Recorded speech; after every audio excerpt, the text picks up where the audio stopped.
Assalamualaikum warahmatullahi wabarakatuh. Di sini saya akan menjelaskan analisis domain waktu sistem dinamik. Eh, untuk sistem dinamik terbagi respon sistem dinamik yaitu respon alami tambah respon paksa yang merupakan respon sistem. Untuk penjelasan matematisnya dapat pada gambar.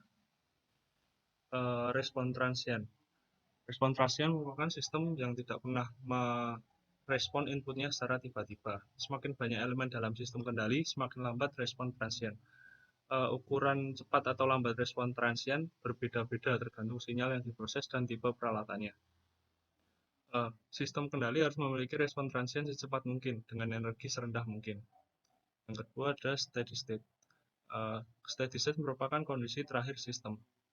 Steady state merupakan ukuran performasinya berdasarkan selisih antara nilai yang seharusnya didapatkan dengan output yang terjadi merupakan steady state error. Steady state error harus memiliki nilai sekecil mungkin.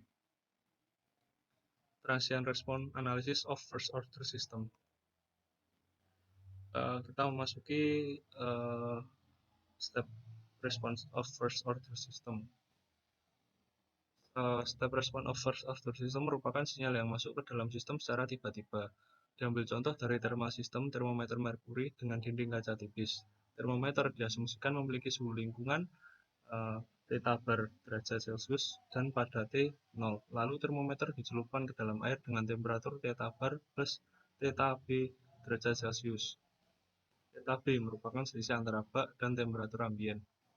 Setelah itu, temperatur termometer menjadi theta bar plus theta derajat Celcius. Theta merupakan perubahan temperatur yang memenuhi kondisi theta 0 sama dengan 0. Didapatkan respon theta T ketika temperatur bak menjadi konstan atau theta B adalah konstan. Didapatkan kesetimbangan panas berdasarkan bab 7.6 sebagai berikut. T d theta sama dengan Q dt. Di mana C adalah kapasitas termal dari termometer dan Q adalah input panas yang diterima termometer. Q bisa didapatkan dengan mempertimbangkan resistansi termal R, yaitu Q sama dengan theta B min theta per R. Lalu mensubstitusikan persamaan menjadi C d theta sama dengan theta B min Q per R dt atau T d theta per dt plus theta sama dengan theta B. Karena T sama dengan RC merupakan konstanta waktu, persamaan di atas merupakan model matematis termometer. Untuk mendapatkan step response dari pada sistem ini dilakukan dengan transformasi Laplace pada model matematis. Menjadi T kurung besar S theta S min theta 0 plus S sama dengan theta B S. Karena theta 0 sama dengan 0, persamaan dapat disederhanakan menjadi seperti pada gambar.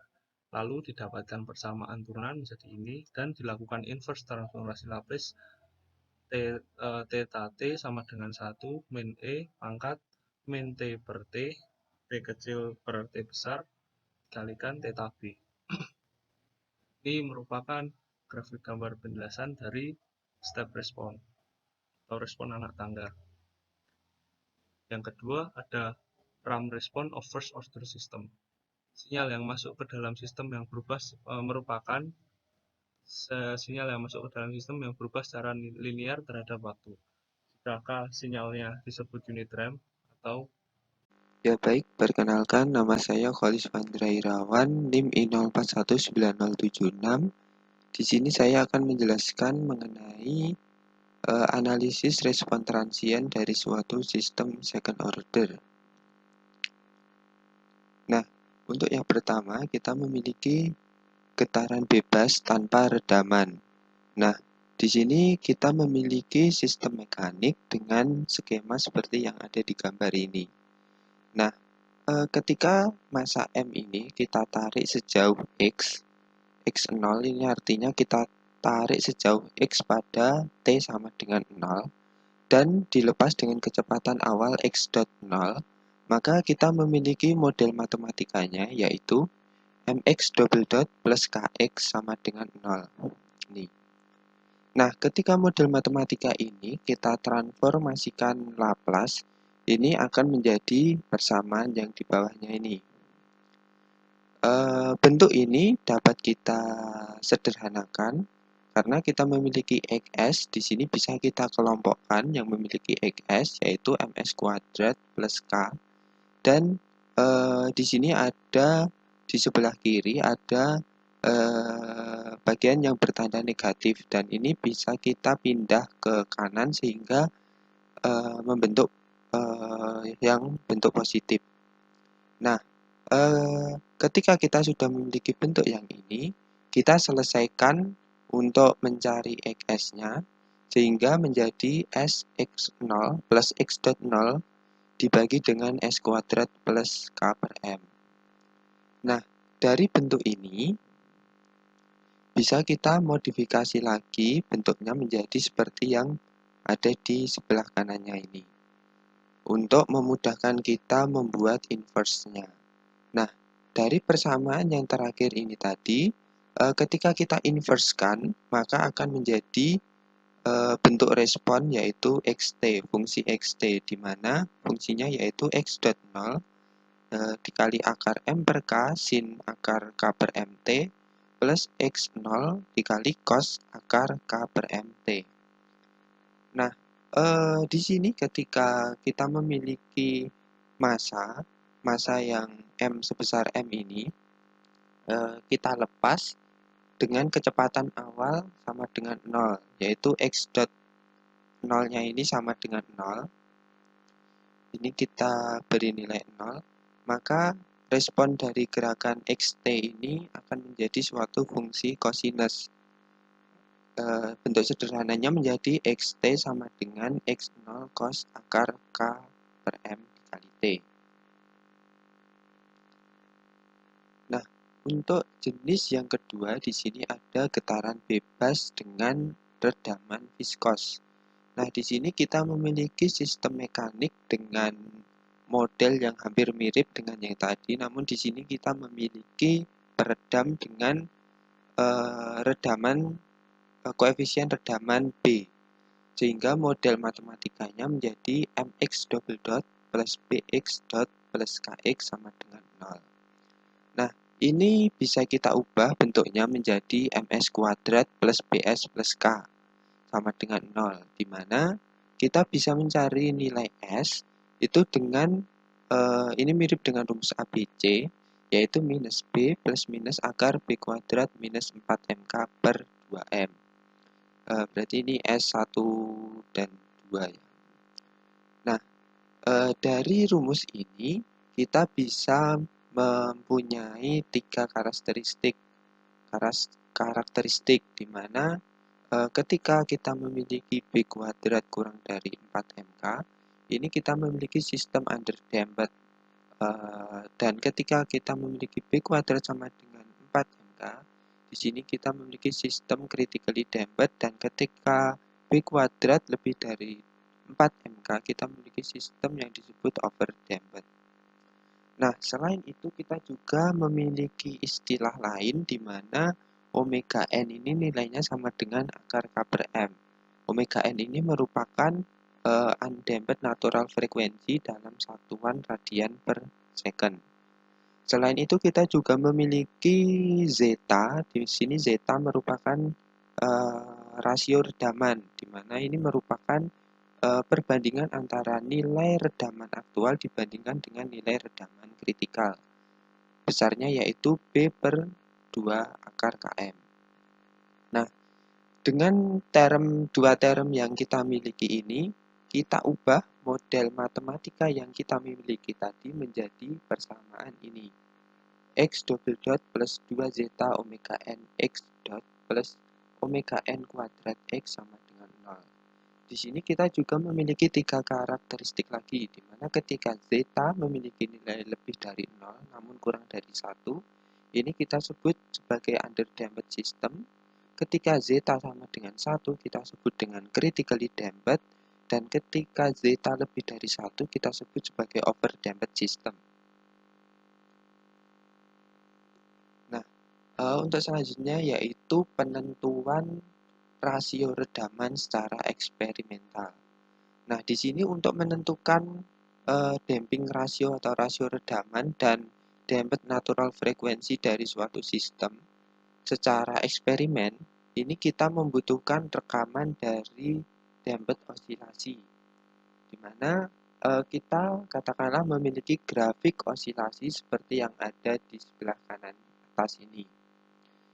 Di sini nilai dari osilasinya semakin lama, semakin bertambahnya T, di sini akan semakin kecil dan lama-kelamaan akan mendekati garis kesetimbangan atau garis equilibrium. Nah, di sini periode osilasi T ini dapat dihitung secara langsung dari titik persimpangan dari sumbu nolnya ini. Nah, untuk menentukan damping rasio zeta dari osilasi kita ini, kita bisa mengukur amplitudenya yaitu pada T sama dengan T1, yaitu amplitudenya sebesar X1 dan pada saat T sama dengan T1 plus N-1T, yaitu amplitudenya Xn. Nah, di sini kita bisa membandingkan antara amplitudo 1 dan amplitudo 2 dengan persamaan seperti ini, sehingga kita mendapatkan bentuk akhir yaitu E pangkat zeta omega nt.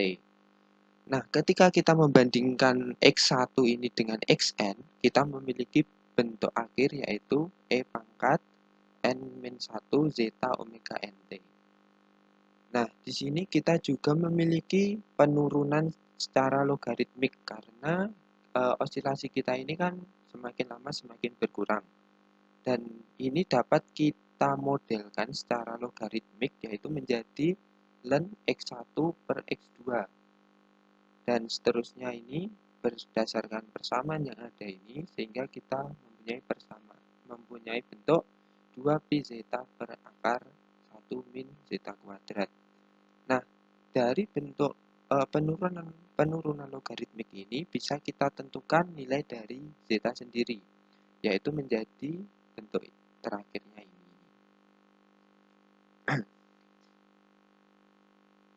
Kemudian mengestimasikan dari waktu respon.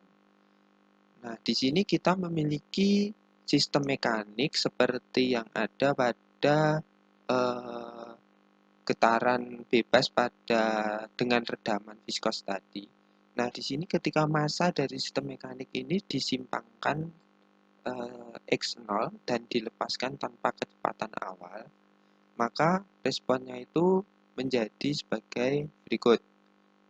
Xt sama dengan X0 per akar 1 min zeta kuadrat dan seterusnya. Jadi responnya dari sistem ini bisa kita modelkan sebagai fungsi Xt. Nah, dari fungsi respon tadi, kita bisa memplot suatu grafik seperti yang ditunjukkan pada gambar. Nah, di sini kurva respon itu tangent atau menyinggung terhadap envelope eksponensial, yaitu pada plus minus X0 per akar 1 min zeta kuadrat dikali E pangkat minus zeta omega nt. Nah, di sini konstanta waktu T dari kurva eksponensial ini sebesar 1 per zeta omega n. Nah, estimasi waktu respon dari sistem second order kita ini bisa kita sebut sebagai settling time dengan simbol TS, di mana besarnya itu sama dengan 4T sama dengan 4 per zeta omega n. Nah, di sini settling time atau TS ini bisa kita anggap sebagai waktu respon dari sistem mekanik kita. Karena untuk T lebih dari TS, itu kurva responnya itu nilainya berada dalam 2% dari nilai akhir. Dan juga 2% dari perubahan total. Selanjutnya yaitu step response of second order system. Nah, di sini kita memiliki sistem mekanik dengan sketsa seperti yang ada di gambar. Nah, di sini bedanya ini sebenarnya mirip seperti yang tadi, namun bedanya di sini kita memberikan gaya U terhadap massa M. dengan arah gaya yaitu ke kanan. Sehingga di sini model matematikanya menjadi mx double dot plus bx dot plus kx sama dengan u, di mana u ini sama dengan a dikali 1t. Artinya di sini a ini merupakan konstanta dan 1 ini artinya kita memberikan gaya sebesar 1 Newton pada waktu T. Nah, di sini dari model matematika yang kita miliki, kita bisa membentuk suatu fungsi transfer dari sistem kita, yaitu menjadi Xs per Us sama dengan 1 per Ms kuadrat plus Bs plus K. Di sini bisa kita ubah bentuknya lagi menjadi Xs per Laplace 1T, karena U di sini nilainya adalah 1T, sehingga di sini Laplace 1T sama dengan A per Ms kuadrat plus Bs plus K. Di sini ketika kita membagi ini dengan M, maka kita bisa mendapatkan persamaan yang ada di kanannya, A per M per S kuadrat plus B per MS plus K per M. Nah, seperti dua term yang kita miliki tadi, yaitu omega N itu besarnya adalah K per M dan zeta itu besarnya adalah B per 2 akar KM, kita bisa mengubah persamaan yang kita miliki ini menjadi bentuk seperti yang ada di sebelah kanan atas ini. Nah, karena kita sudah memiliki bentuk akhir dari fungsi transfer kita ini, maka kita bisa menyelesaikannya untuk mencari Xs, di mana Xs sendiri memiliki nilai seperti yang ada di dalam gambar ini. Bentuknya menjadi lumayan rumit. Nah, di sini terdapat juga omega D, di mana omega D ini sama dengan omega N dikali akar 1 min zeta kuadrat. Kemudian dari Xs yang kita miliki ini, kita bisa menginverskannya sehingga kita memperoleh respon, fungsi respon Xt yang nilainya adalah sesuai dengan persamaan ini. Dan dari fungsi respon Xt ini, kita bisa memplot suatu grafik seperti yang ada di gambar sebelah kanan ini. Di sini pada grafik ini kita memiliki kurva respon, di mana pada grafik ini nilai zeta-nya itu sama dengan 0,4 dan omega n-nya itu sebesar 1 radian per sekon.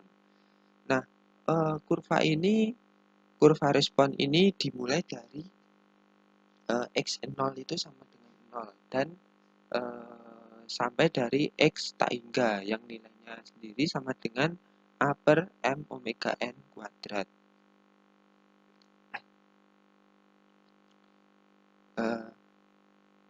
Mungkin cukup sekian penjelasan mengenai submateri 8.3 dan bisa dilanjutkan oleh teman saya untuk menjelaskan materi selanjutnya. Terima kasih.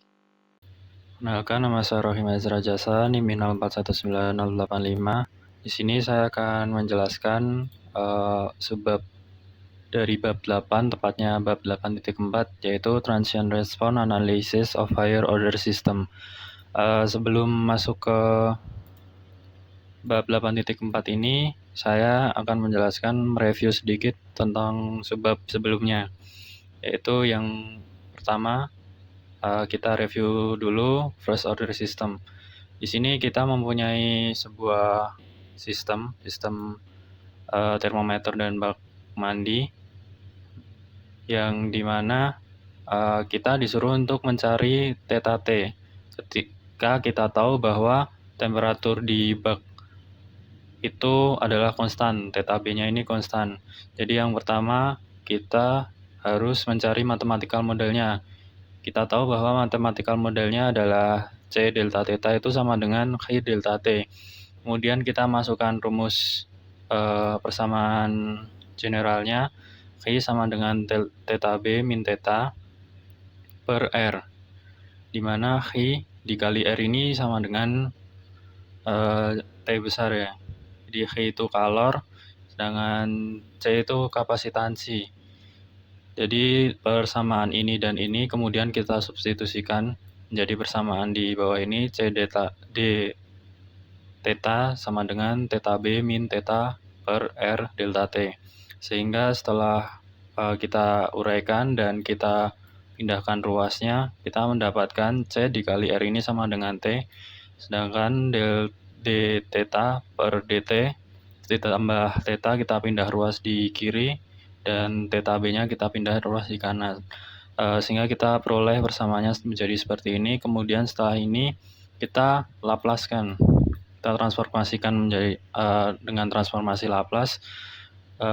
Kita tahu bahwa theta 0 itu sama dengan 0, sehingga kita bisa tuliskan seperti ini.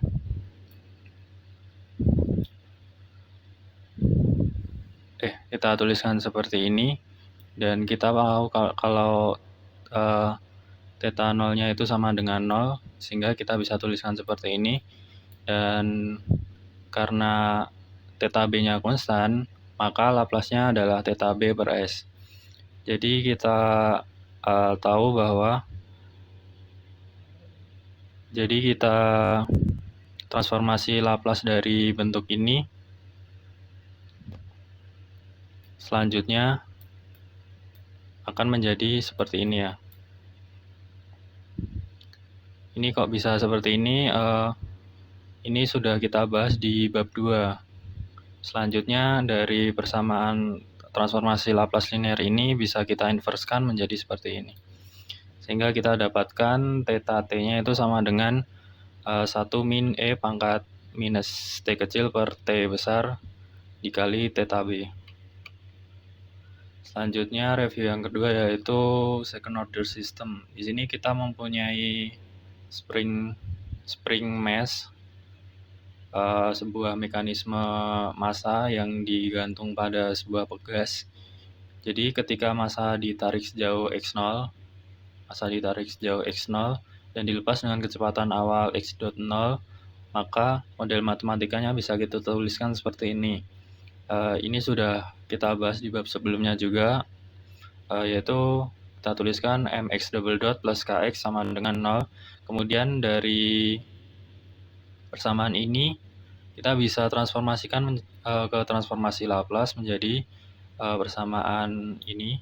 Tidak perlu saya bacakan ya. Selanjutnya setelah kita uraikan, kita uraikan menjadi persamaan ini, dan akhirnya kita mendapat di sisi kiri ada xs dan di sisi kanan ada uraian dari s-nya.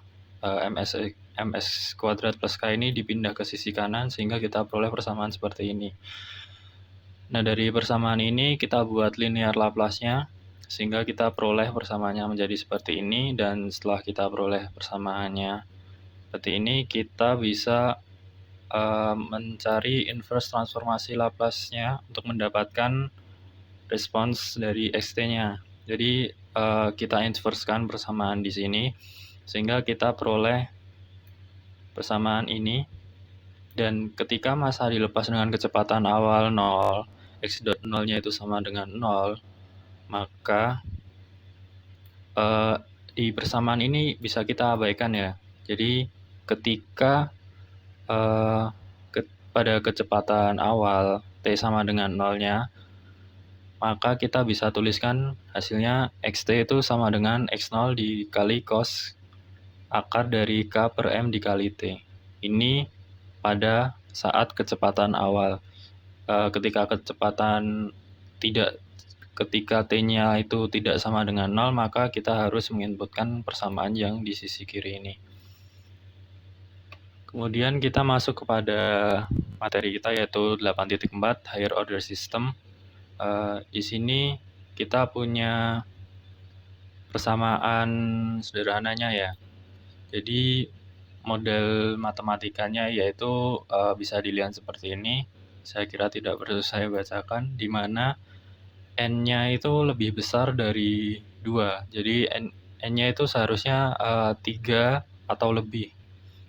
Jadi kalau first order system itu di sini S pangkat 1, second order system S pangkat 2, dan di higher order system itu bisa 3 atau 4.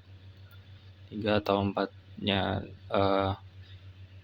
Contohnya seperti ini. Ini adalah bisa kita tuliskan higher order system setelah. Nah, ini higher order system. Jadi di mana M itu lebih kecil dari N. Jadi M-nya itu tidak boleh lebih besar dari N, dan transient response system ini memiliki domain waktu tertentu dapat diperoleh dengan mudah dengan simulasi komputer. Simulasi komputer ini biasanya kita dengan MATLAB ya. Tapi jika kita menggunakan analisa manual, maka perlu untuk menggunakan partial fraction dari XS per US. Jadi kalau kita gunakan manualnya, kita harus melakukan partial fraction-nya ini yang sedikit agak rumit ya. Jadi untuk unit step response of higher order system ini akan menjadi seperti ini nanti persamaannya. Kok menjadi seperti ini? Nah, itu kita lihat di sini definisinya. Jika semua kutub polinomial penyebutnya nyata dan berbeda, maka untuk unit step inputnya adalah US sama dengan 1 per S. Persamaan dapat ditulis sebagai ini ya. Jadi ini sudah dalam bentuk partial fraction-nya. Dan ini adalah unit step-nya. Ini adalah unit step-nya ya. Jadi 1 per S karena kita mungkin mendapatkan tambahan konstanta, maka kita tuliskan konstantanya itu A di sini. Di mana A adalah pol residu dari S sama dengan minus PI. Jika sistem melibatkan banyak kutub, maka XS akan memiliki suku banyak kutub. Jadi ini tergantung nanti berapa kutubnya. Selanjutnya, ketika kutub XS terdiri dari kutub nyata dan pasangan kutub kompleks conjugate, sepasang kutub kompleks konjugasi menghasilkan bentuk second order dalam S, karena bentuk faktor dari higher order system terdiri dari bentuk first order dan second order system, persamaan dapat ditulis ulang sebagai berikut. Jadi ini hampir mirip seperti tadi, tapi kita memiliki tambahan kutub kompleks conjugate ya. Jadi di sini kita juga inputkan kompleks conjugate-nya di sini, dan di mana G plus 2R itu sama dengan N. Jadi ini juga bentuknya linear ya, udah bentuk linear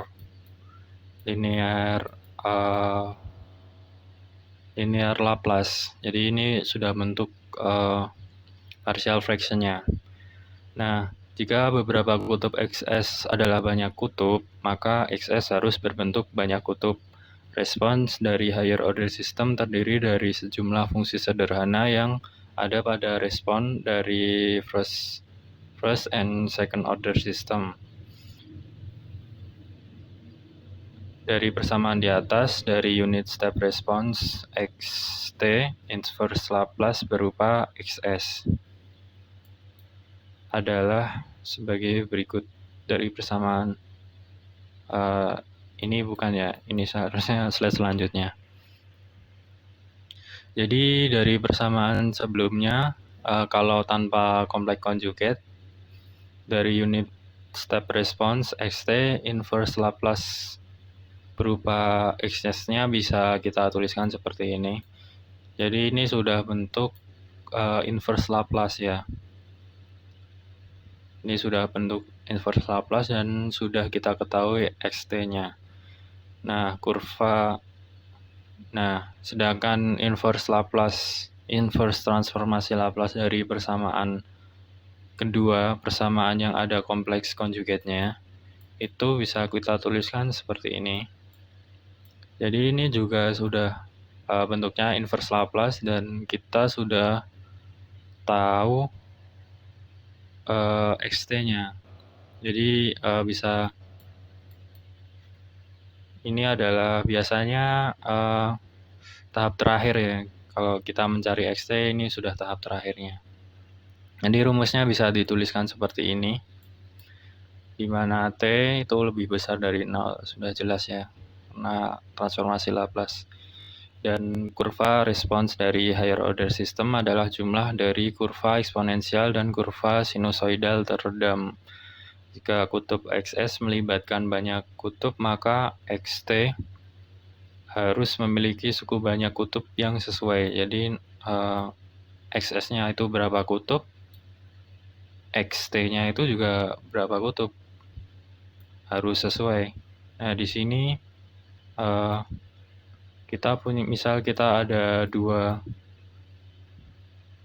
kurva seperti ini ya. Nah, itu kurvanya itu penjumlahan dari kurva yang ini dan kurva yang ini. Bentuknya seperti apa? Mungkin saya belum terlalu paham karena belum ada di buku juga. Dan jika semua kutub XS terletak di kiri, maka bentuk eksponensial atau bentuk lainnya jika ada. Dan bentuk eksponensial teredam dalam XT akan semakin mendekati 0 seiring dengan bertambahnya waktu T. Output kondisi steady state adalah X tak hingga itu sama dengan A.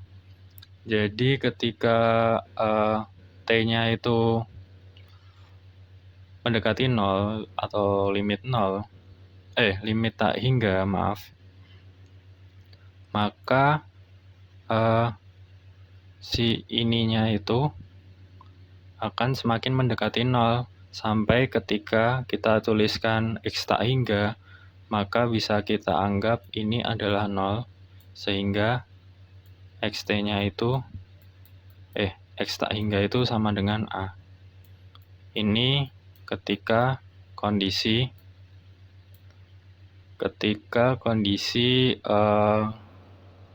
T-nya itu tak hingga ya. Jadi ketika X tak hingga itu hasilnya adalah A. Seperti ini. Sekian dari saya. Apabila ada salah kata mohon maaf. Selanjutnya akan dilanjutkan oleh rekan saya. Terima kasih. Oke, di sini saya akan menjelaskan tentang solusi persamaan kesetimbangan. Sebab kali ini akan menjelaskan mendapatkan solusi umum dari persamaan keadaan invarian waktu linier. Solusi persamaan keadaan homogen. Persamaan diferensial skalar. X dot sama dengan AX. Kita dapat mengasumsikan solusi dari bentuk tersebut menjadi seperti berikut ini.